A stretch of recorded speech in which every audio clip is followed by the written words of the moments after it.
मुर्दाबाद, बनी एडमिनिस्ट्रेशन मुर्दाबाद, बनी एडमिनिस्ट्रेशन। बनी में कभी तो फूड स्टोर को लेकर लोग प्रदर्शन कर रहे हैं, तो कभी पीएचई विभाग जो है सरकार के खिलाफ प्रदर्शन कर रहा है।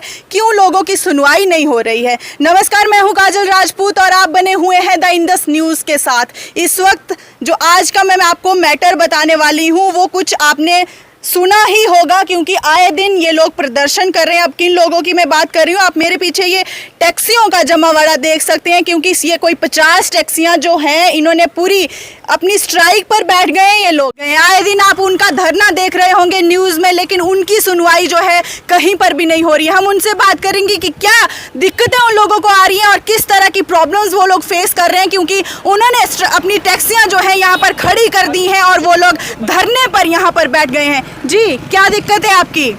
क्यों आप लोग धरना दे रहे हो? आए दिन हम देखते हैं आप लोग हर 2 दिन में धरने पर होते हो, हर 2 दिन में मुर्दाबाद के नारे लगाते हो। क्या प्रॉब्लम्स है आपकी? मैडम जी, हमारी प्रॉब्लम ये है कि हर 2 दिन के बाद गलत काम हो रहा था, हम भी रोड पे उतर रहे हैं। अगर जो इनको हमारी प्रॉब्लम जो इनको अगर सॉल्व कर देते तो हम हर 2 दिन के बाद रोड प्रॉब्लम है कि आपकी पहले दर्शकों ये है, हम हैं टैक्सी वाले, टैक्सी चालक हैं हम। हमारी टैक्सी हैं, कम से कम 40-50 टैक्सी हैं यहाँ पर। तो यहाँ क्या हो रहा है कि जो पर्सनल नंबर गाड़ियाँ हैं वो अपना सवारी भर के चली जाती हैं, हम रह जाते हैं ऐसे। जो टैक्स भरता है वो ऐसे रह जा रहा है और जो पर्सनल गाड़ियाँ वो जा रही हैं।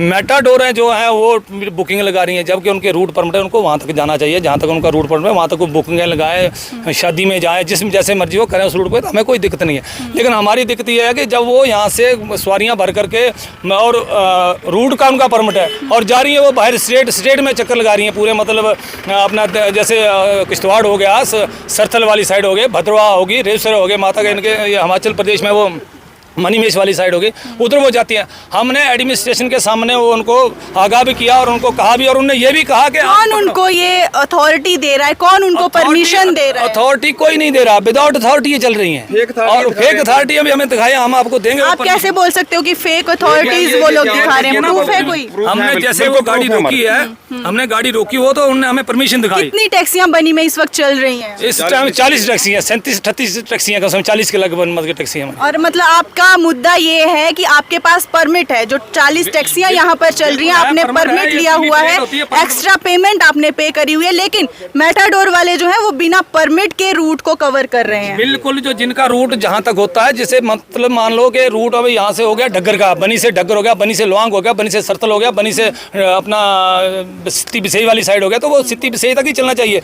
उनको यहाँ से जो सित्ती बिसई वाली गाड़ी है उनको यहाँ से सवारी उठा करके कठुआ जम्मू नहीं जाना चाहिए, और वो नहीं जा सकती है। उनको 2-2 परमिट थोड़ी होते हैं, तो एक ही परमिट होता है ना, एक गाड़ी को एक ही परमिट को आप अलाउ करोगे। जैसे टूरिस्ट गाड़ी होती है, जो टूरिस्ट परमिट होता है वो गाड़ी जा सकती है, भले वो बस हो या मेटाडोर हो, वो बुकिंग करके जा सकती है। तो आपने एडमिनिस्ट्रेशन से बात नहीं की? जो आरटीओ है उनसे कोई बात नहीं की? आरटीओ पास हम गए और कम से कम 2-3 बार जाके आए। क्या कहते हैं वो? कहते हैं जी हम फोन करते हैं, आरटीओ साहब बोलते हैं लोकल एडमिनिस्ट्रेशन क्या बोलते हैं, हेल्पलाइन पे नंबर पे फोन करो। हम बोलते हैं सर हमें नंबर दे दीजिए, हेल्पलाइन नंबर का। बोलते हैं जहाँ से मेरा नंबर लिया वहीं पे कंप्लेन इंक्वायरी पे ये आरटीओ कहते हैं। और जो कहते हैं कि यहाँ पे तहसीलदार साहब जो है वो इसका उनके पास आरटीओ की पावर है और वो इस मामले को सुलझा सकते हैं, और आप यहाँ क्यों आते हो?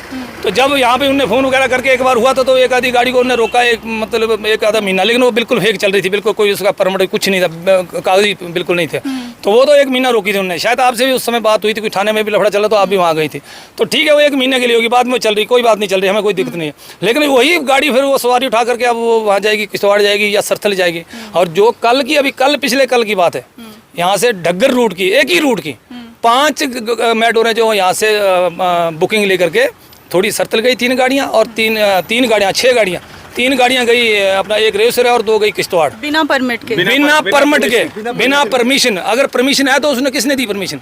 आप एडमिनिस्ट्रेशन से बात कर सकते हैं, अगर एसडीएम साहब परमिशन दे सकते हैं तो ठीक है, वो दे सकते हैं, तो फिर हमें बता देना कि हम क्या करें, हमें भी तो परमिशन। देखिए, मैं आपको एक चीज बता दूं कि अगर आपके पास किसी रूट का परमिट नहीं है तो आपको वहां की परमिशन भी नहीं मिल सकती, और वहां भगवान ना करे कि अगर कोई अनहोनी होती है तो उसका जिम्मेदार कौन होता है? या हमारी एडमिनिस्ट्रेशन उसकी जिम्मेदारी लेती है, या जो वो चालक गाड़ी लेकर वहां जा रहा है तो वो उन लोगों की जिम्मेदारी लेकर वहां पर जा रही है? इसका जवाब हम जरूर लेंगे। बाकी और किस तरह की प्रॉब्लम्स, आप कुछ किराए की भी बात कर रहे थे कि किस तरह का किराया? हम ये बोलना चाहते कि जो गाड़ी अगर मान लो टैक्सी रूट जिनको जहाँ तक का रूट दिया, रूट परमिट जहाँ तक का दिया, वो तो उनसे कम से कम किराए की तो पूछें कि उनका किराया कितना बनता है।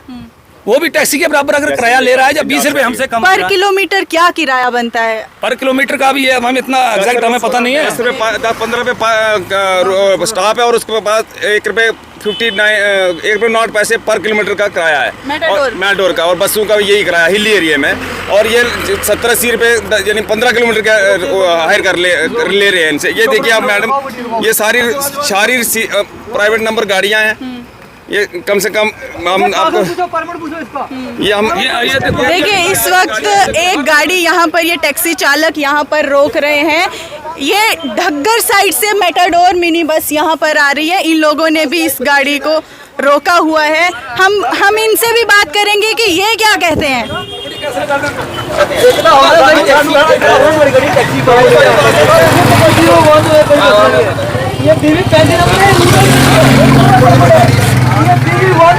टैक्सी नंबर 2 नंबर की गाड़ी है, 2 नंबर की गाड़ी है PV 35, ठीक है। ये 2 नंबर का ही काम इतने भी करा गाड़ी में भरी हुई है, 50 सवारी गाड़ी में भरी हुई है। भाई कहना चोरी लाख दी भी काफी दी भी सवारी भी अगर बात हो फिर क्या वो सवारी नहीं है? मेरी बात तो सुन मेरे वीर, शाम बैठ चल एक दो गदा ही मान लेना यार, एक दो चल हो है तो ओवरलोड है फिर भी।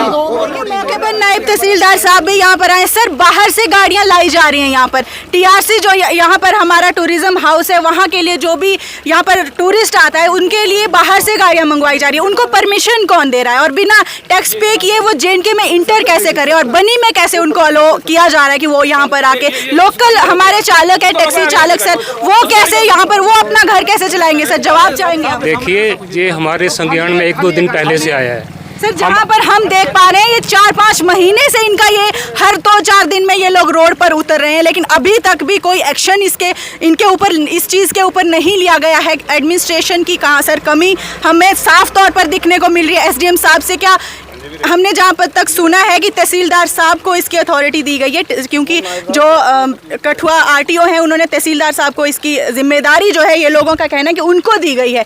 आप क्या कहना चाहेंगे सर? क्योंकि इनका ये भी एक इल्ज़ाम है कि लोकल जो पर्सनल गाड़ियाँ हैं उनको भी यूज़ में लाया जा रहा है, कि वो लोग भी सवारियाँ ले रहे हैं और इनके पास प्रूफ भी है सर उस चीज़ का। आपके संज्ञान में ये चीज़ नहीं थी अभी तक? अभी हमारे संज्ञान में ये आया है, तहसीलदार साहब से हो सकता है इससे पहले कोई बात हुई होगी, वो मेरे नॉलेज में नहीं है, तो हम इसमें वर्कआउट करेंगे, देखेंगे कहाँ इसमें कोई कमी है उसको दूर करने की। लोगों का तो कहना है कि हमने कई बार ये मुद्दे आपके सामने रखे हैं, तहसीलदार साहब के सामने भी और SDM साहब के सामने भी और SHO साहब के और RTO के सामने भी, लेकिन कोई भी इनकी बात सुनने को ही तैयार नहीं है। कहाँ जाएंगे सर ये लोग? एडमिनिस्ट्रेशन ही सुनेगी, कौन सुनेगा? हम ही सुनेंगे। लेकिन अभी तक सर क्यों कोई एक्शन नहीं लिया गया? कोई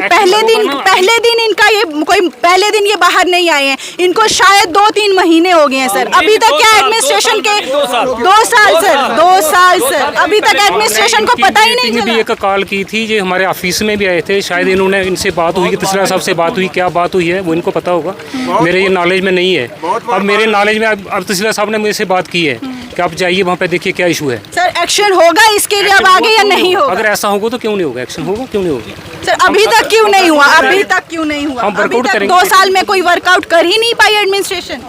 उससे पहले मैंने बोला ना आपको, मेरे नॉलेज में नहीं था कि क्या हुआ पहले क्या नहीं हुआ। तहसीलदार साहब से पहले बात हुई होगी, उन्होंने इसके बारे में डिटेल में बताया होगा क्या है क्या नहीं है, या SDM साहब से बात हुई होगी। मेरे से तो बात नहीं, मुझे आज ही साहब ने डिप्यूट किया है कि आप जाइए वहाँ पे देखिए क्या इशू है। देखिए नायब साहब के उनका कहना है कि उनके संज्ञान में ये बात थी ही नहीं, लेकिन उससे शायद तहसीलदार साहब को पता होगा, SDM साहब को पता होगा, लेकिन उनको इस बारे में कुछ पता नहीं है। बड़ी हैरानी की बात है कि 2 साल हो गए इन लोगों को रोड पर उतरते हुए, लेकिन अभी तक हमारी एडमिनिस्ट्रेशन को इसका नॉलेज ही नहीं है। अफसोस की बात है, कहाँ हमारी एडमिनिस्ट्रेशन? इसका मतलब ये है कि आंखें और अपने कान बंद करके हमारी एडमिनिस्ट्रेशन सोई हुई है, वो हमारे लोगों के मसले हल ही नहीं करना चाहती। हम आपको आगे की वारदात भी दिखाते रहेंगे, आगे की पूरी जानकारी देते रहेंगे। आप हमारे साथ बने रहें। धन्यवाद।